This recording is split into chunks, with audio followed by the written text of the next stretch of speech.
It's been a couple of years since we saw you on the field. What are you up to these days, Christian? How do you earn your dough? Yeah, well, basically we've started up a company called Christian Colour Management Group. And at the moment we're focusing on with a new video analysis system. We're distributors for it around New Zealand, so called Advantage for Me. So yeah, we're just working around the country, sort of up in Auckland, quite a big sort of community-based product. So it's not a Super Rugby concept in schools? Yeah, probably more schools and clubs for us at the moment. Eventually, we'll get to hopefully the super and professional sides. But I mean, they obviously pay video analysis guys to do all their work. So this is more community-based and, getting kids and club players to actually do their own analysis and working on it, and obviously a better understanding of the game if you do it yourself at a younger age. And by the time you get to that level, you're obviously more clued up about different sports. I mean, it's not just rugby either, it's all sorts of sports. Oh, okay. Yeah. So tell us, what do you reckon video analysts would have said about you when you were playing? What do you reckon the opposition video man would have said? How do we shut down Christian Cullen? Yeah, I mean, I guess unsure. I don't know. Times probably when I should have kicked it and I ran. And so, yeah, I mean, I was pretty unpredictable on the field. I mean, I know there were times I ran and I probably should have kicked it. And but, yeah, that was just me. I just loved to run with the ball, and we're pretty lucky to play in the era, guys like Tanner and Jonah, and we had a pretty cool back three.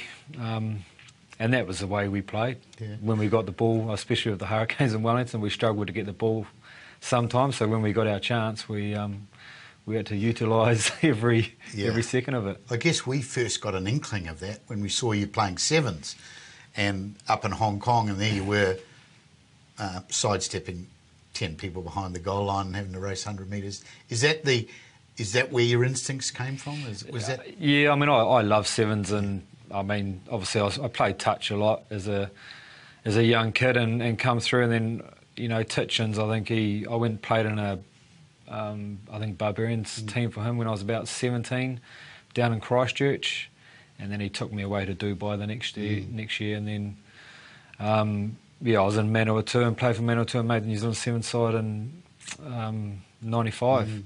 And he took me away. So I mean, I love sevens. Obviously, less people on the field. One on one. It's. I mean, it was a game I loved. I was pretty fit then. I could run all day. And I was going to ask, were there not some times when you thought, having made the initial break, you'd give it to someone else to run the 50 yards to the try? Well, that try you talk about, against Fiji, a lot of people say to me, "Do you remember that try you scored?" And I actually didn't score it. Right. But it is my favourite try. It is my favourite try. Yes. But I passed it. I passed it on to Mazuera. So, yeah, I mean that year was what was massive for me in '96 in Hong Kong. Scored a few tries, but to be fair, by the end of that Fiji game, I was pretty buggered because it would be quite interesting if we had the video analysis now, like how far I actually ran in that tournament. I reckon it would have been quite a way because I was buggered. Well, the All Blacks obviously saw this attacking gifts and they claimed it, and you made your debut in Napier against Samoa. Tell us what you remember about that. I gather you pulled a hamstring, or I did tweaked a hamstring. Yeah, I mean, once again, I was pretty lucky to be put into a team from that '95 World Cup. So there was only myself and I think Scott McLeod that were the only two new guys to that team, which was obviously pretty special, and guys that I used to watch it when I was at college, the Zinzan, the Brook brothers, and Fitzpatrick and Olo Brown and Frank Bunce. So it was pretty special for me and pretty nerve-wracking that whole week, really. So, yeah, I mean, I tweaked the calf at the start of middle of the week, and, I wasn't too sure if I'd actually make the game, and woke up every 3 hours leading up to that test match to ice and all that sort of stuff. Did a fitness test on the Saturday morning, which thankfully Hardy gave me to that Saturday morning to prove myself. I'm surprised they got you out of bed, because you had a bit of a reputation as someone who used to sleep most of the day before test matches. I still do. I still love sleeping.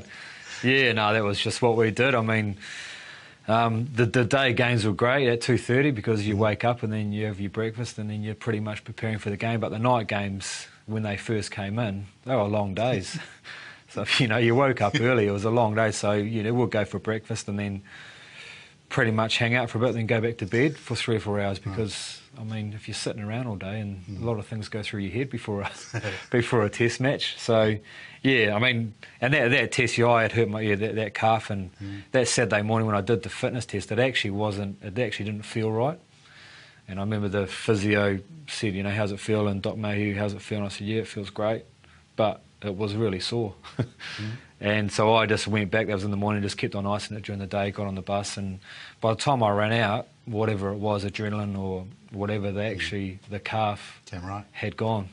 And even after the game, it wasn't there, it just gone. So whether it was in the head or, geez, I don't know, but it just disappeared for some you were reason. in a bit of a hurry in the game too, weren't you? Because you had 3 tries pretty quickly. Yeah, or once again, I suppose, I remember, I think I got hit a few times quite hard in that game and bounced back. And I remember Zinni passed me that, I think the first one, and had a bit of a jumble there, but managed to hold on. And once that happened, you sort of get the touch and the hit in the whatever the first 10, 15 minutes. It's just another game of rugby. I think the most nervous thing for me was, running out and doing the haka.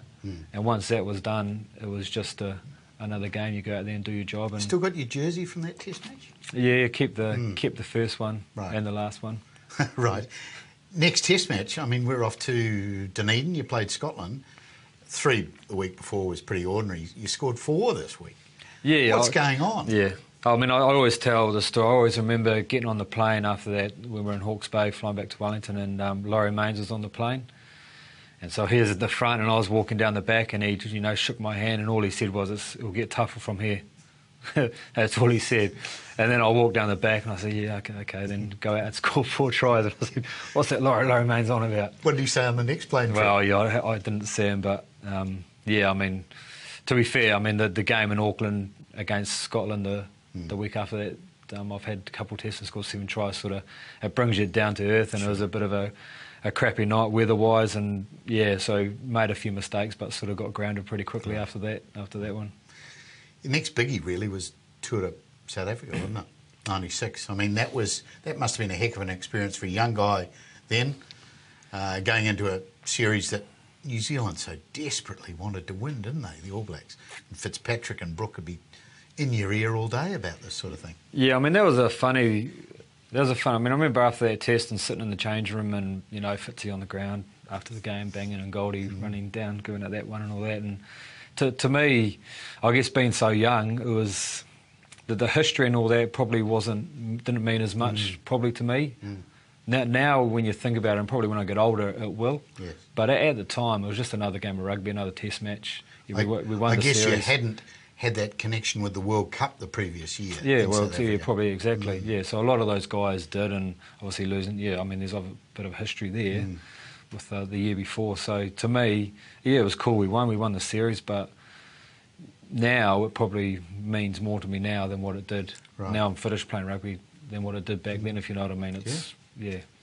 And then the following year, again, an unbeaten season for the All Blacks, which was quite remarkable at that stage, wasn't it? Yeah, I guess, we're in South Africa and Aussie were pretty good sides, and had some pretty good players floating around at that time. So to go through, I guess unbeaten was a pretty good achievement. And it's nice watching the boys now do that. It's good to see that our boys here can dominate the rest of the world. So having been through that bit, in the following 2 years, you lost a lot of senior players out of the All Blacks, and it became a bit question mark, we should say. Yeah, well, that was 98, wasn't it? So, yeah. I guess that's the way rugby goes. Teams go through their ups and downs, and you probably don't realise how much of a hit it is when you lose senior guys. And I can't remember guys that left now, but Bunsey and Hollow Brown Fitzy was gone. Yep. Zinzan Brooke may have been gone. They are some pretty experienced guys.